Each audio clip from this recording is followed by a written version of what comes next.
Hello, I'm here during the lunch rush with Janice, who owns her own food truck. Best cheesesteaks in town. Janice traded up to Geico Commercial Auto Insurance for her food truck business. We're here where she needs us most. They sure are. We make it so easy for her to save, with customised coverage that grows with her business. Sorry, I just get so emotional talking about saving folks money. Not this onion I'm chopping. It's just so beautiful. Oh yeah, no, it's the onion. Get a commercial auto insurance quote today at geico.com and see how much you could save. Get more with Geico. Acast powers the world's best podcasts. Here's a show that we recommend. Hey, Hoops fans, the new NBA season is here, and the Athletic NBA Daily is your daily dose of basketball breakfast. Join me, Dave DeFore, Zena Keita, and Espera Henny Monday through Friday, and Andrew Schlecht and Alex Spears on Saturday for the freshest stories, the hottest takes, and all the highlights from around the NBA, all before you finish your first cup of coffee. Whether it's a sizzling performance, a spicy trade rumor, or some smooth stat lines, we'll serve it piping hot and ready for you. So check out the Athletic NBA Daily on Apple, Spotify, YouTube, or wherever you get your podcasts. Acast helps creators launch, grow, and monetize their podcasts everywhere. Acast.com.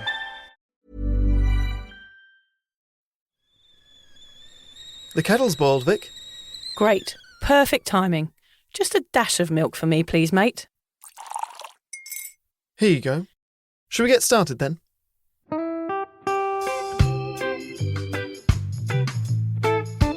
Have you ever woken up on a Sunday morning and said, I'm never drinking again, and then found yourself waving $50 at a barman by happy hour?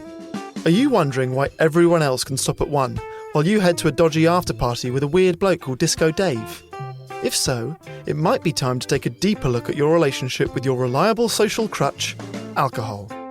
On each episode, we'll investigate our own dysfunctional dealings with booze and find out if it's possible to stop this deeply ingrained habit before things get too messy. Yep, we're going to open up a shame shed of humiliating drinking stories to help you understand why waking up from a booze coma each weekend with a kebab sticking out of your top pocket might actually be negatively impacting your health. Hamish and I are here to delve into what it's like being sober, an unwanted warts and all look into why giving up those cheeky pints or putting down those mummy wines will make you feel happier, help your anxiety and mental health, and turn you into the most sparkly, authentic version of you. Won't that mean I become boring though, Vic? Well, Hamish, we'll just have to wait and see. I'm Victoria Vanstone. I'm Hamish Adams-Cairns. And this is Sober Awkward.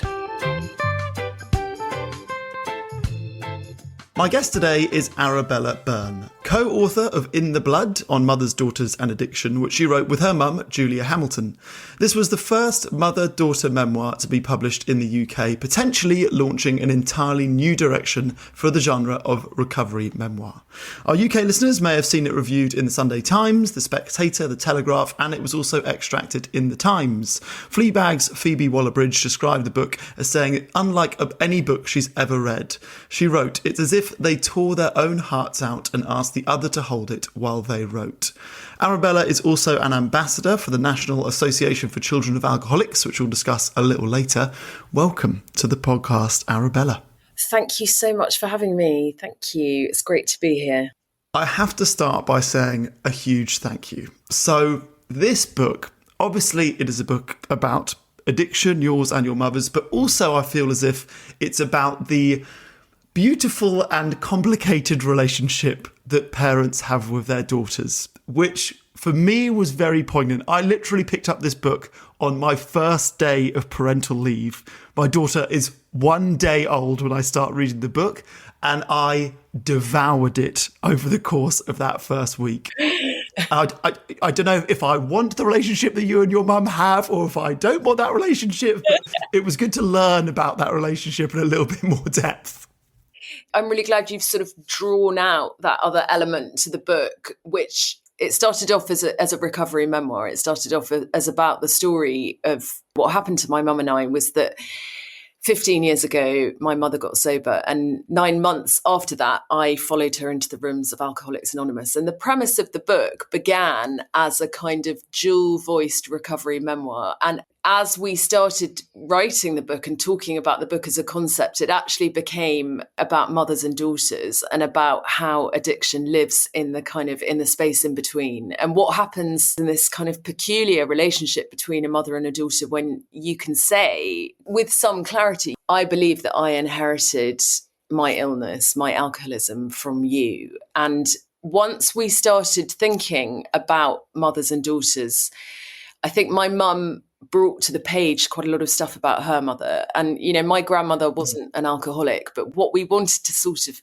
capture in the book was this idea that you might think back through your mother as a woman. And it's something that Virginia Woolf, something that she said, and I love this, is that as a woman, you think back through your mother. And so I think what we're both trying to do in the narrative is to look over our shoulders and to say, am I the way I am because of you? Well, that is a question that I get asked by listeners all the time. Is alcoholism genetic? Did I inherit this from my mum or dad? Or the most fearful question I get asked is, oh my God, is my boozing going to affect my kids? Even though I'm sober now, have I passed it on? Yeah. And I feel like I'm so ill-equipped to answer any questions like that. Both of my parents are like insanely small drinkers. Right. And I feel like, sadly, this has become somewhat of an area of expertise for you, that you've lived the experience and you've written a book on it. So your family tree with regards to drinking, both of your parents were alcoholics, and then your grandfather and your great-grandfather were as well, I believe. Yeah, sorry, not my grandfather, my great-grandfather. I think the trouble, so in our family, it kind of becomes this sort of collective soup of drunks, really. And I think we found when the book was being reviewed in the national press, it was like, wait, hang on, who's an alcoholic, who's not? But basically, for me, I guess it's a lot more simple. My mother is an alcoholic and my father was an alcoholic, and he died 13 years ago of this illness. And I am an alcoholic, and my children, even though I had my children when I was sober, they are the children of an alcoholic. This question of whether it is genetic or whether it is modeled for you, and there's a kind of mimetic, you're imitating what you see in your childhood environment. I always feel slightly uncomfortable, like you, trying to answer this, because I think in Alcoholics Anonymous, and I write about this in the book, we have this cradle, this belief in accountability. So it's kind of like the fundamental there is, it doesn't really matter if my mother was a drunk or if my father was a drunk. It doesn't matter, because it starts and stops with me, and I'm accountable for my decisions and who I am. I know my experience is that I unraveled my own addiction through that of my parents when I got sober 15 years ago, and it felt as if I had inherited it, as if it had been a curse that had been passed down to me. But I think what Mum and I tried to do in the book was to sort of give it quite a subtle coloration, really, because it's very difficult. And, it's a very difficult question to answer. I think the children of alcoholics are statistically more likely, and in fact, research has shown this, that they are statistically more likely to become alcoholics themselves. So it depends which way you want to cut the cake, really. Yeah, I think I got the stat for that. I think a child of a parent with a substance use disorder is 8 times more likely to develop addiction than a child growing up in an addiction-free home. I can totally believe that. And I think, I've heard this a lot in AA meetings, as people saying, I think there's addiction somewhere in my family. But what I was really fascinated by, and I think Mum felt the same way, is that when we started asking questions about what happened in our family and why there was so much addiction, it was as if, I write about this in the book, it was as if, like a flood had happened to a certain piece of landscape and it had altered forever, completely irrevocably. And I think what we found and what we were so fascinated by was how much people didn't want us to ask the questions that we started asking and saying, was Grandpa an alcoholic? Where has this come from? And very quickly, what we realised is that people didn't want us to speak about it. And also that there was some scepticism around being a woman and being an alcoholic. And that I think was what we found really fascinating. I think that was a huge impetus for the book itself, was the kind of this curious resistance that we got from family when we started to ask questions. And I think the trail goes cold pretty quickly. I think people don't want you to talk about this. Well, I wonder what's at the core of that. Is it shame and guilt of, yes, there are addicts in our family, or is it an element of, let's keep this a secret, otherwise our kids and our grandkids are going to believe that they were destined for addiction and that it's in our blood, like the title of the book. Is it let's keep these secrets secret to give them the best shot of not ever over consuming alcohol? I think there's a kind of preemptive curse that you can sort of, or like a hex that you can put on a family, and you can say, we don't talk about it because we want to minimize what happened. I can see that as a coping mechanism. I know for me that I found the silence within my family to be very troubling, especially when I was growing up. My mother's alcoholism took on quite a different shape. My father was a profound alcoholic, and I grew up in that environment. And what I found is that children of alcoholics and children, when they're surrounded by alcohol and by but I won't say alcohol, I'll say alcohol misuse, because let's call it what it is.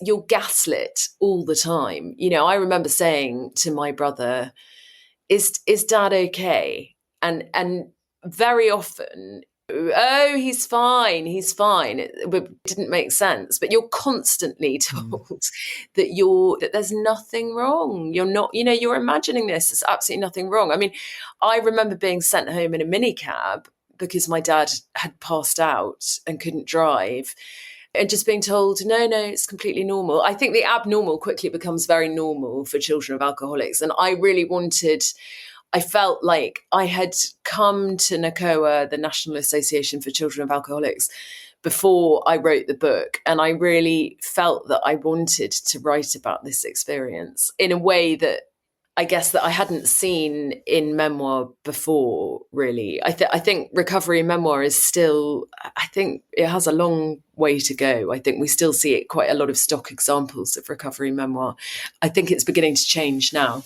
It's not a genre that I'd ever read before. I've read a lot of Quit Lit, and I found it actually quite refreshing to just be told the story rather than sort of given advice on how to get sober. I enjoy a lot of Quit Lit, but I sort of enjoy the element of like, let's just sit back and read as an outsider rather than what tools can I take from this to get sober? Or just sort of do the work yourself in a way. Yeah. No, I mean, I think because I never really read Quit Lit because I just crashed into AA. So by that time it was it was too, I think I never really sort of thought, God, I need to buy some books about my drinking. I just drank, and then one day, and then I didn't. But I believe, when in the first year of my sobriety, I read a lot of recovery memoir, and I believe in the power of memoir to change lives. And I believe in the power of narrative to kind of draw pictures for people that they're not available in self-help. And I think it's important. I think that what you're seeing now with recovery memoir, I don't know if you've heard of Original Sins by Matt Rowland Hill. Basically, he describes, the standard recovery memoir moves from kind of rock bottom, or it moves from the chaos of drinking to rock bottom to recovery. And then it's like, that's the end. Thanks for listening. And what you're seeing now is that people are describing the experience of relapse within recovery memoir. So that destabilizes the entire narrative arc of it. And I think what Mum and I wanted to do, and what we felt quite strongly about in the book, was to be able to say, you can be sober, you can have years of sobriety, like 10 years of sobriety, but you can still be emotionally very chaotic. And I think we wanted to talk about this experience of still being an adult, but still being an addict, but being abstinent. And I think Mum quite comically describes this in the book when she talks about like internet dating, when she had like 10 years sober and all these kind of crazy behaviors that you can indulge in. And so, I mean, addiction lives on past the point of abstinence. And I think really that's what we wanted to highlight, especially from the perspective of a woman, because I think if you have small children, I think if you get sober and then you have children, I think motherhood pulls you away from your kind of starting point as an addict. I think you're sort of presumed to be okay, Mm-hmm. you know, and I do think it's important to sort of keep saying this might not be the case, really. Yes, I do find that the least motivating message that I try and emphasize, which is that going sober doesn't solve all of your problems. Yeah. Like, you still have to deal with quite a lot of stuff. Oh my It's God. a good place to start. Both you and your mum's stories share certain similarities. You describe it in the book as being a story of generational trauma. I think she says it's mother to daughter to mother to daughter. Divorce and alcoholism runs on both sides of your family tree. Your parents divorced, I think, when you were just 3. Mm-hmm. What impact do you think that divorce would have on your drinking long term, the breakdown of that relationship? I think it was profound. I think it was everything, really. And I wanted to write about the experience of basically not knowing my father at all, because he left when I was 3. So I didn't know my father that well. And the times when I did see him as a small child, there was a lot of alcohol misuse and abuse going on. And when I properly started drinking when I was 14, it was, and I think I describe it like this in the book, is that it was the lights going on after a power cut, because suddenly here was this figure who I didn't really know, but I felt some very strong, sort of slightly dark biological pull towards. And suddenly he offered me a drink, and it was suddenly, here we are. This is, I see now, I get it, I understand. I've connected to Wi-Fi. I'm on, and that, I think it was a very literally intoxicating but compelling sort of idea that I could drink with him. I mean, I think children of divorce are, I think you live for the rest of your life with a certain base level of dysfunction that I don't think you ever really shake off. And I think you bring that into your adult relationships. I think you bring it into your relationships with alcohol and with other, and with other substances. But I do think Mum talks a lot in the book about the shame of divorce and how, the shame of divorce propelled her further into addiction. I think it is. I mean, I think it has so much to do with what happened to me, basically. And I think particularly when your parents divorce early, you're similar, without giving your story, without giving too much away, is very similar to that of my wife. I think A, you've got the breakdown of your parents, and then B, you've got potentially lots of new partners of your parents, and they enter the house and there's this strange sort of, you're not my mum, you're not my dad, step-parent relationship that you need to negotiate. And I imagine it's quite confusing. The relationships aren't always great, and jealousy and all sorts of emotions start coming into it, which I guess you don't really think of when you think of divorce. Divorce, you think, okay, my parents split up. You don't think of what comes after that, particularly if you're still living at home with a parent and strangers turn up and live there for a bit, which I know was part of your story and difficult to negotiate. I mean, just so many different people kind of in sort of as placeholders in people who I wanted to look up to. And I write about mothering and what it means to have mothers who are others. And, my stepmother was someone who was very much, she was a confusing reality for me when I was a child.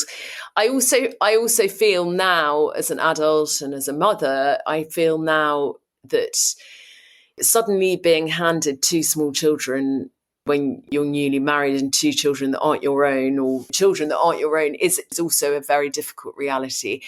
I think this idea of step parenting is, I think we need to destigmatize it. I think, obviously not all stepmothers are evil. I think what Mum and I found is that it was sort of another chain of sort of connection in our story, where it was another symmetry, was that my mother had this very difficult relationship with her stepmother, who was an alcoholic. And I think Mum felt that had the way that she had seen alcohol during those formative years had really changed who she was. I think it's very difficult for children to sort of come to terms with the reality of different carers, basically, is what I think. Well, with that, I think you write quite beautifully about the sort of concept of feeling at home, and the home not necessarily being a physical place, but more of a feeling for children in particular. I know Gabor Mate writes that all addictions are attempts to escape the deep pain of the hurt child, attempts temporarily soothing, but ultimately futile.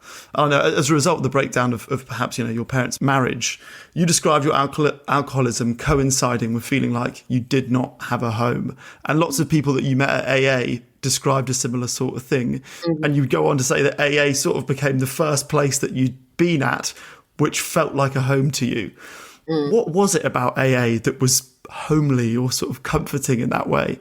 Yeah, it's funny actually, because when you think of AA meetings, they're kind of the least, I guess. I guess the sort of literal reality of an AA meeting is not very comfortable at all. It's like uncomfortable chairs and church basements.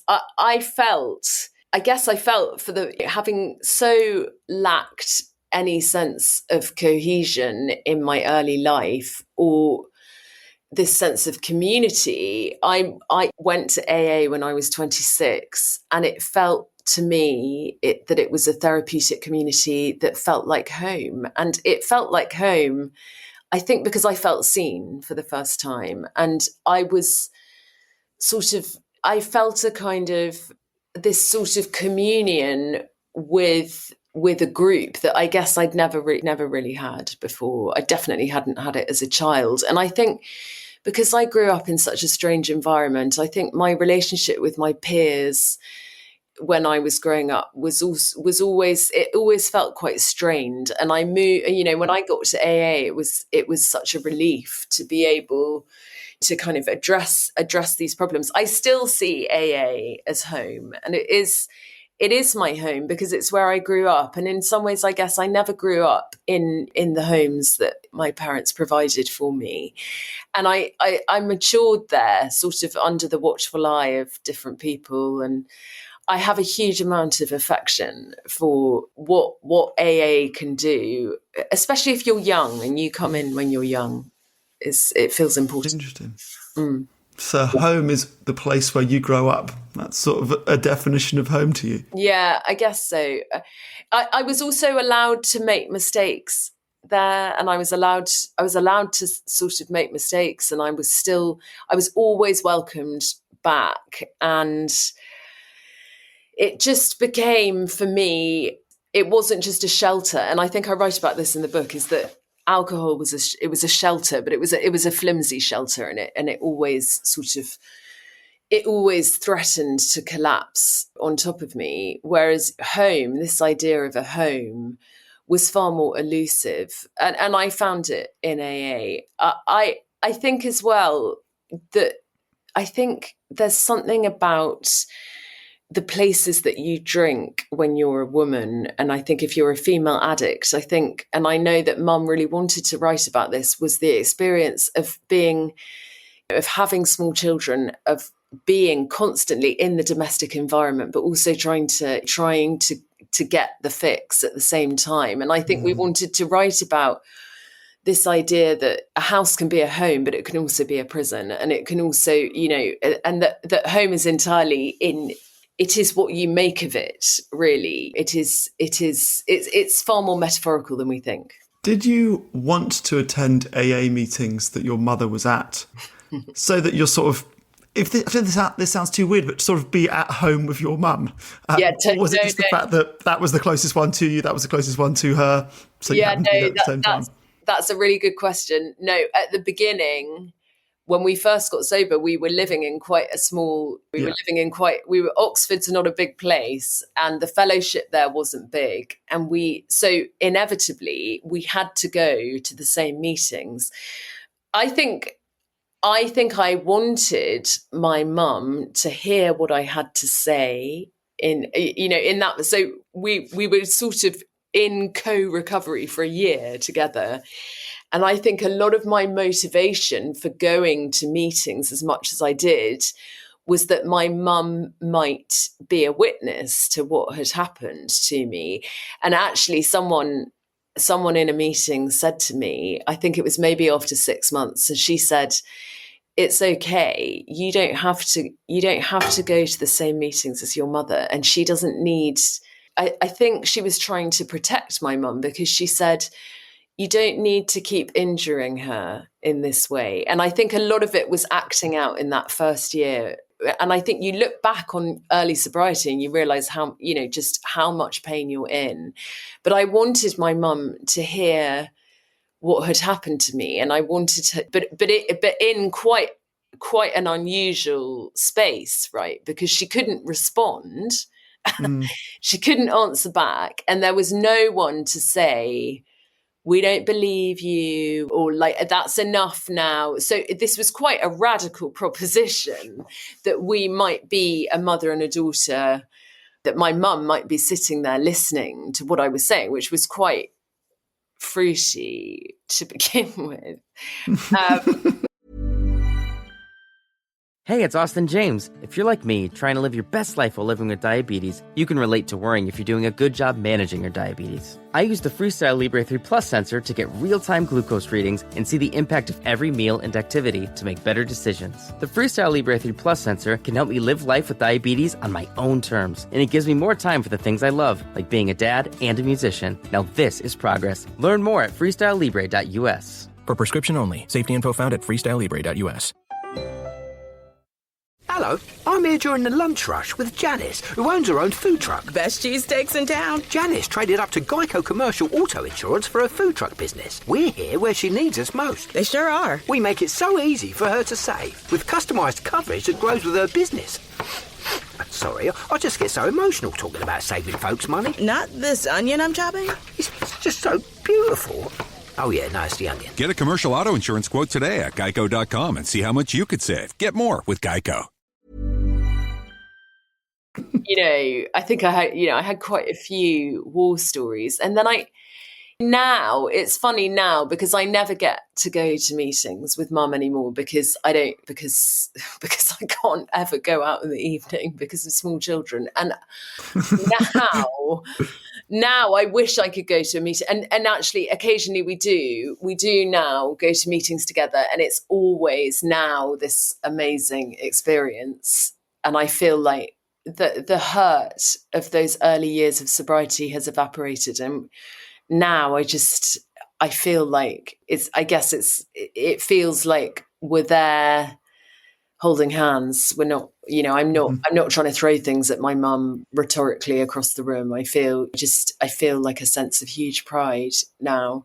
I also think it's really important that other people see us in a meeting whenever we do go, because I kind of feel like I think there are far more people who have parental addiction in their family and who are now sober as well. So I sometimes think I think it's a good thing for people to see that families can change. We can be sitting here in the same AA meeting, and this isn't, we've been doing it for a long time. I just feel like sort of, if you can live by example, that's important.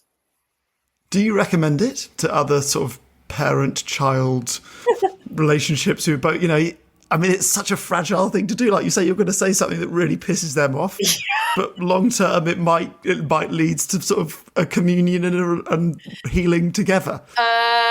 Do I recommend it? I would have to say yes to that question, actually, because I think what's on offer is amazing. I guess what I would say is that I wish that I had been able to be more boundaried with my mother in early sobriety, but that's not my story and that's not how it happened. But I guess I would recommend shining a light on generational addiction as much as you can, as much as you possibly can. And whether that means that you both sit in Alcoholics Anonymous together or you go down some other therapeutic pathway. But I think the more we talk about it, and especially as women, the more that we talk about how much we want to silence mothers and women into a certain vision of how we see mothers and caregivers and people in the home. I think if the more that we can flip that, we can begin different narratives of femininity and addiction and also of motherhood. If that feels very important. We touched on earlier this idea of shame and sort of not telling the story of addiction. And the conflict of not calling out a parent's alcoholism is one that lots of our listeners are familiar with. You write about it wonderfully. So you write, in staying silent, I was participating in an ancient ritual that has loyalty and betrayal at its sparring rights, permanently out of sync. To say what you see would be a monstrous betrayal, not just of the alcoholic, but of the entire family that has upheld the status quo for so long. And so you say nothing. Mm-hmm.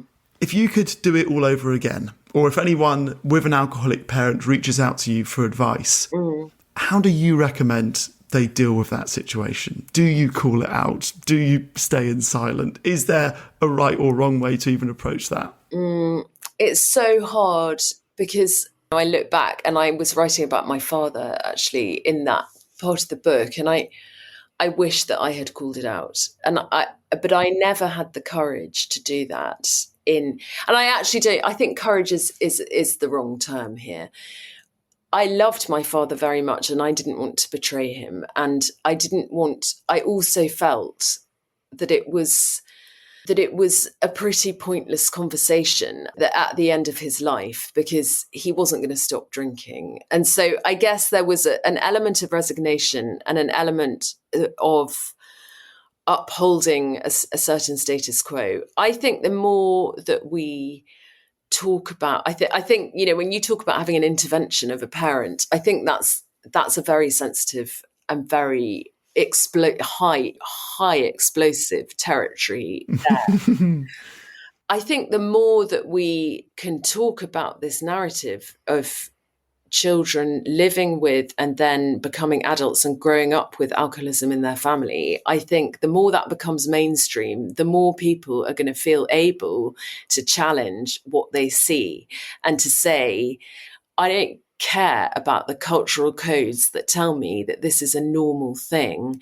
I know that this is abnormal. But that only comes with a kind of heightened awareness of what happens behind closed doors when no one's looking. And I just think it's all about exposing light to this, is what I think. Mm-hmm. Family interventions are, typically a nightmare, and they're also very specific, right? So people have very different reasons for not wanting to out a parent. I know at the end of my dad's life, he called me and he said, can you take me to a meeting? And I wanted to drive like 200 miles to go and get him to go to a meeting. And in the end, someone in AA said to me, they said, you can't do this. You can't be the person who takes him to a meeting, and you can't be responsible for that. And they said, we'll get a man in the fellowship to call him. And they did call him, and he didn't pick up the phone, and they went to his house and he didn't answer the door. And I always, after he died, I thought, really, should I have gone with my dad? But I didn't. But it's so bittersweet, right? It's so bittersweet when you start thinking about interventions, especially retrospectively. Well, on the topic of death, to lighten the mood, one passage that I found particularly sad to read was this idea that you shared about the children of alcoholics experiencing a kind of living grief with their parents. So grieving them before they die because an element of them has died when they're an alcoholic, I suppose. Could you give us a little bit more insight on what living grief is? I think living grief is a grief for a relationship that you never had.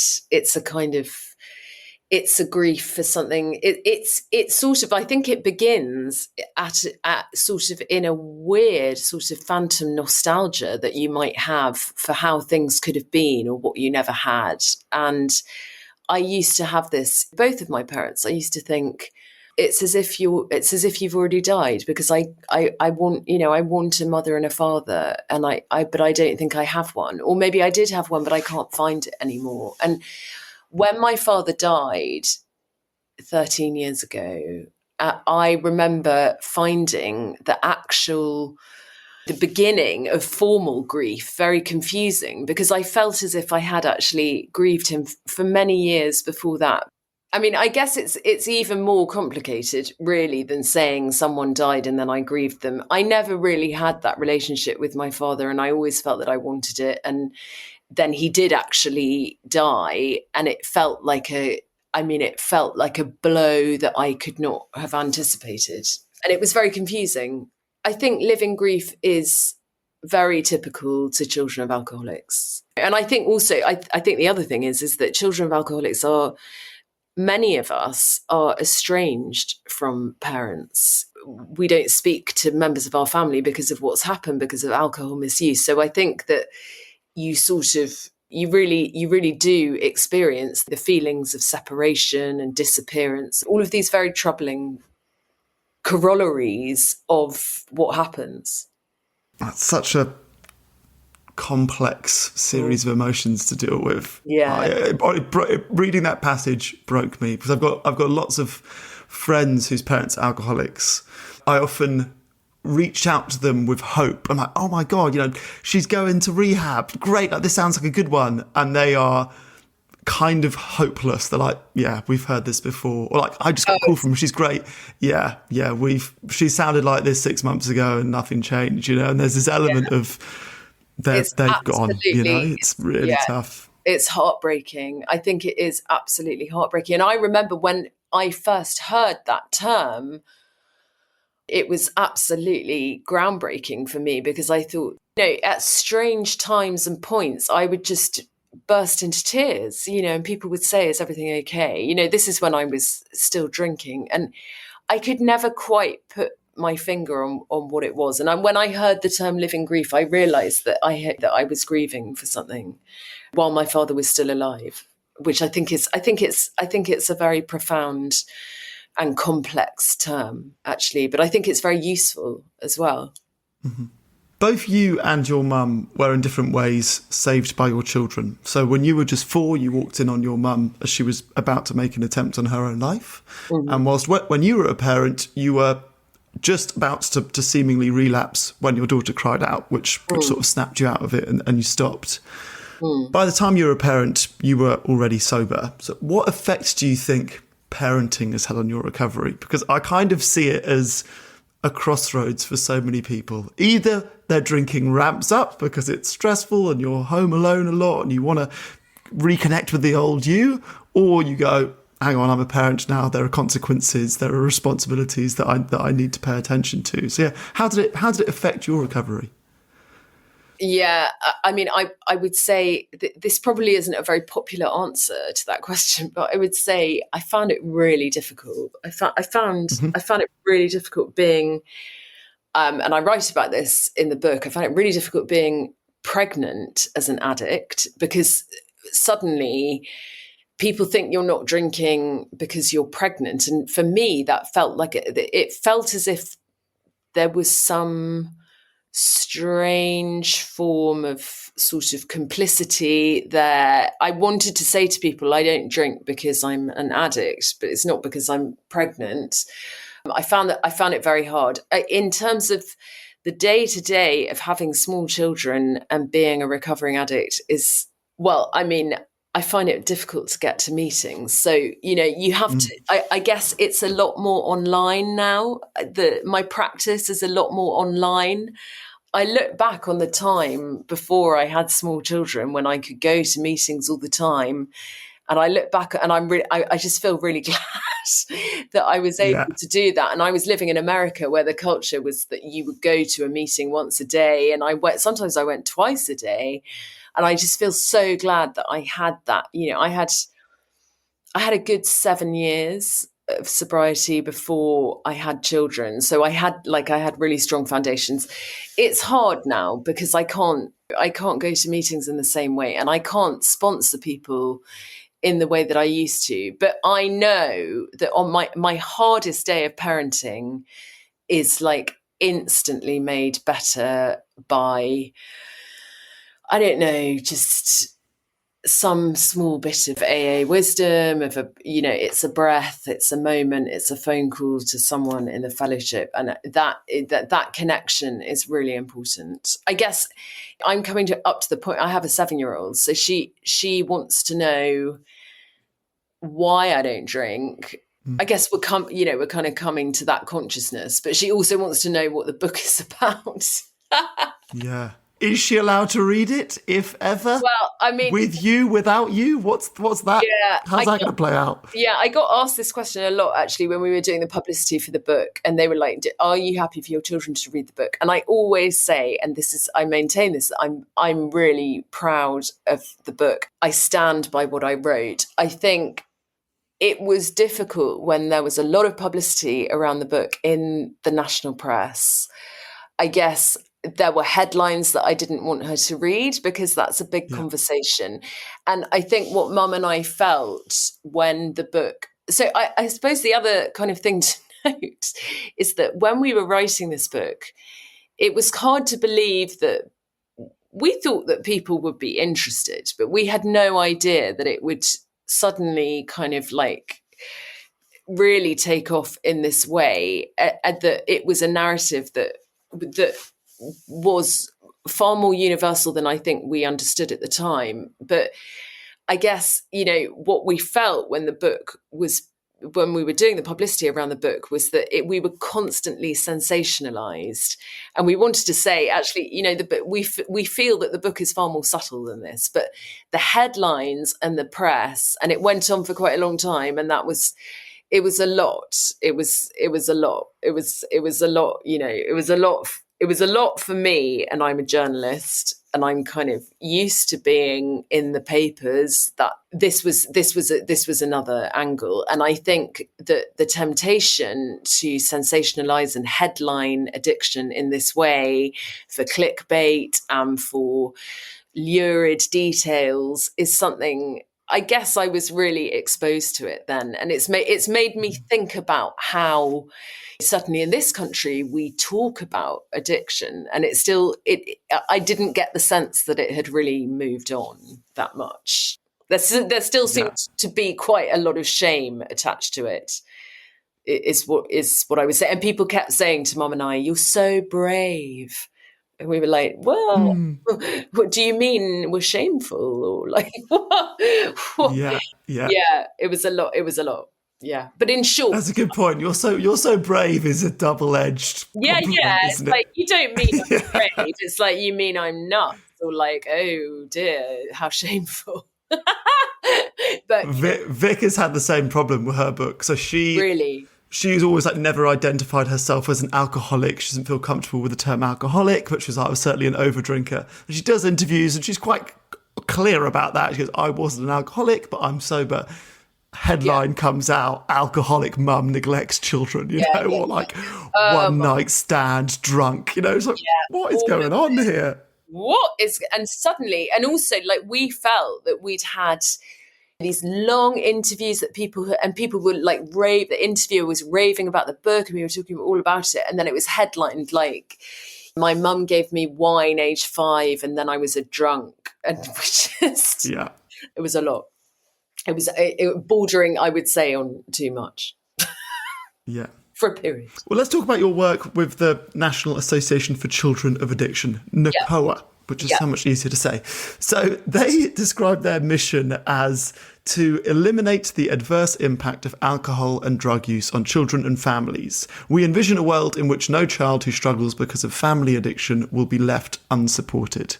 Mm-hmm. I am so glad that this exists. I've always wanted to talk about this as a support system because the amount of people that reach out to us and go, what do I do? What do I say to mum and dad? How does it work? How do I meet other people going through the same thing? How do they do what they do? I mean, is it an AA style meeting? How is the whole thing? Yeah, so work? NACOA is amazing, and it's a charity I'm so proud to be connected to. So NACOA works as a helpline, and so in this country there's a national helpline. NACOA also does awareness raising and outreach in schools, so they go around schools educating children on what addiction looks like and how you might be able to talk to A, your peers, or B, to other adults in your setting if you're worried that your parent drinks too much. I really think that I know, looking back, that if I had even had one talk from a NACOA ambassador or anyone when I was school age who said, it's okay, it's not your fault, I honestly think it would have changed my life. And I always say that there isn't too much awareness that we can raise on this issue, because in the UK 2.6 million children live with someone who drinks too much. They feel that they caused it. It's an absolute tragedy. But NACOA works as a helpline. They have celebrity patrons and people who speak out for them in the press, and we do the outreach in schools. And then there's a lot of, I guess, there's what NACOA really aims to do is to educate, like, not just the general public, but in a more specific setting, is to educate kind of like frontline emergency staff to the signs that alcohol misuse is taking place within the household in a way that any social worker might be able to look and do an assessment of what's going on. And the more these things become second nature to people when they enter a setting, the more that message of hope is going to be furthered.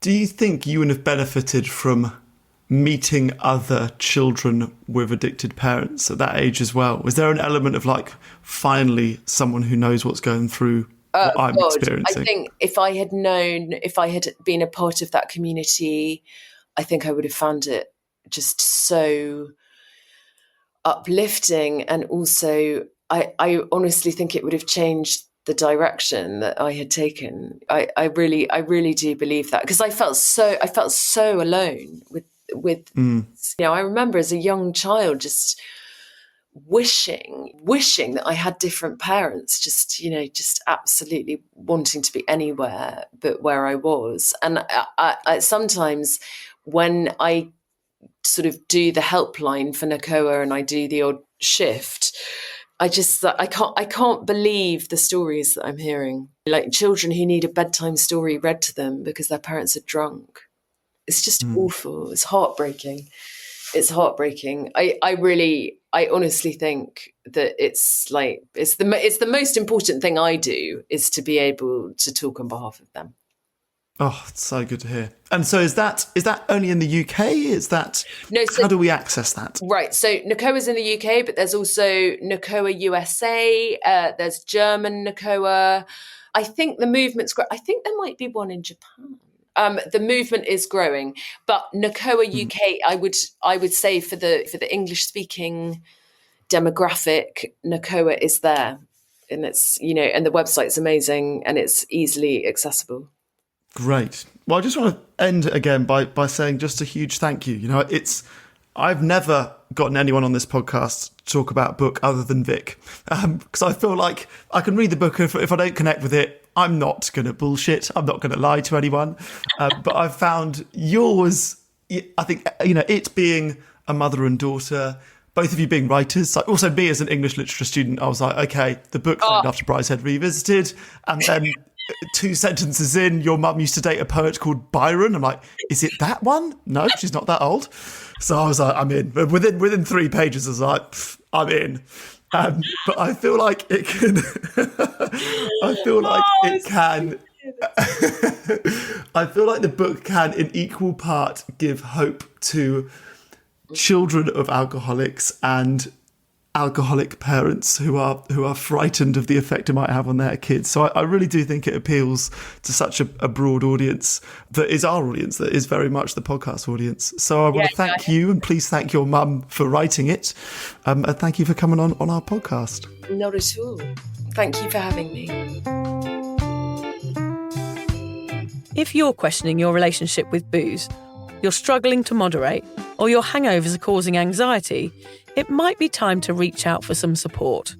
Yeah, just talk to a mate about how you're feeling, contact a local doctor, find an AA or sobriety group. Vic's got one. Yeah, just head to www.cuppa.community. Remember, if you're questioning yourself, it might be time to seek support. Even though this journey can be awkward, it is definitely worth it. And if you've enjoyed the Sober Awkward podcast, don't forget to review it, rate it, and share it with your mates. They have to share it with their mates? Yeah, of course they do. I'm not doing this for nothing, Hamish. Bloody hell. How do they share it? I don't know, just write it on the document.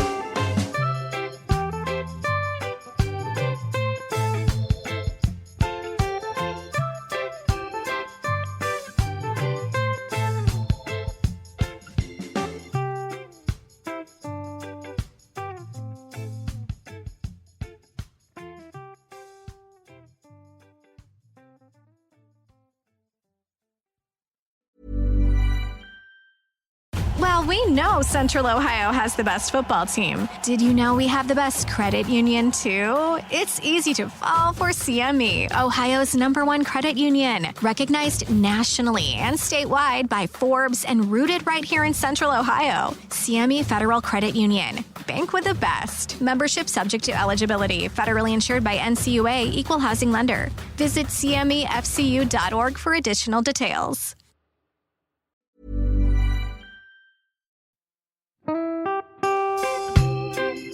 So, as you probably know, my comedy memoir, 1,000 Wasted Sundays, is officially out.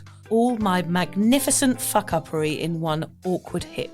If you'd like to get your hands on a copy, it's now available from all good bookstores. We always say all good bookstores, don't we? Yeah. Are there bad bookstores? No, it's probably ones with moody sellers. Oh, yeah, really depressed librarian folk. Yes, okay, yeah, good. yeah. So there are probably some, but we're only storing it in the good ones. It's only made it into the goodies. You can also get it from all good online retailers. The print version and ebook are out now, and the audiobook will be available in March. I've been writing my memoir for 5 years. It will make you laugh, cry and cringe, and hopefully inspire a few people to reconsider their relationship with booze. If you love the podcast, then I think you'll love the book, even if I do say so myself.